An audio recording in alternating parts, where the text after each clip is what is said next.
Hello, ma'am.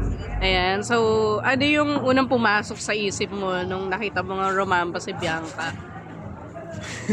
Well, to be honest nga, parang pakiramdam ko hindi ko maintindihan yung feeling, but nakaka-proud at syempre sobrang para akong hindi nakahinga for a while. Dahil sobrang ganda niya, lalo-lalo na dun sa suot niya. So, I'm just very happy na na-invite niya ako para mapanood tong fashion show.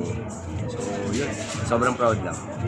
If ever, God willing, di ba, mapupunta kayo sa Dambana, ano yung prefer mo? Like, super big or more on intimate lang na wedding? Well, kami kasi ni Bianca, we're not, parang hindi naman kami kung gusto namin ng mga ingrande. Parang sobrang simple lang naman. As long as magkasama kaming dalawa, kasama namin yung mga mahal namin sa buhay, mga kaibigan namin. Okay na yun. Pumunta naman tayo sa Black Rider, di ba? Viral nga na si, di ba, gawa si Jisoo, Yes. di ba? Partner ng... So, parang... Meron ka bang... Hindi kasi ako masyado nakapanood. May mga scenes ka ba kasama yan? Actually, so far, wala pa kami nakukunan na mga excited na kasama si Kim Jisoo. But yeah, hopefully, magkaroon kami ng kahit isang fight scene together.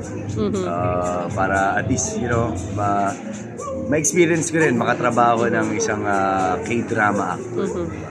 Nanonood ka ba ng mga K-drama? And if yes, sino yung mga iniisip mo pa na given the chance? Mahilig ko sa mga action na K-dramas. Wow. Like for example, mga Vincenzo, Taxi K2, Driver. Taxi Driver. Yeah. So yan yung mga gusto ko panoorin pagdating sa K-drama. Sino paborito mong like action Song Joong Ki. K-drama? Song Joong Ki, si Ji Chang-wook. Yun siguro yung masabi kong talagang paborito. Yeah. So, nalalapit na yung GMA gala. So, any plans? Like, may napili ka naman designer? To be honest, designer? hanggang ngayon wala pa rin kaming, hindi ko pa alam kung ano yung susuot.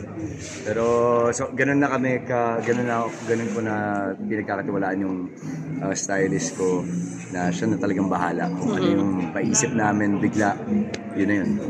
So, last question. Bilang these days, parang nabablur na yung line between kapuso, kapamilya.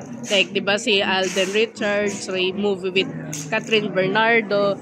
So, ikaw ba, if ever, di ba, mai-pair ka sa kabilang bakod na for a film lang or for whatever project, sino yung naiisip mo na... Siyempre, pagdating sa action, parang pinapangarap ko na makatrabaho si Mr. Coco Martin.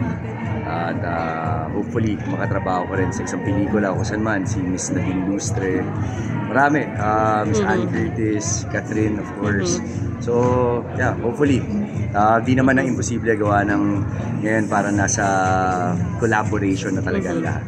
Kung mag-meet kaya si Black Rider tsaka si Tanggol, di ba? Malay mo, magka-crossover, di ba? Ano kayang Black Quiapo sasabihin? Ano kaya sasabihin niya kay Tanggol? Magtutulungan kami para pabagsakin ang mga masasama sa lipunan. Yeah. Thank you.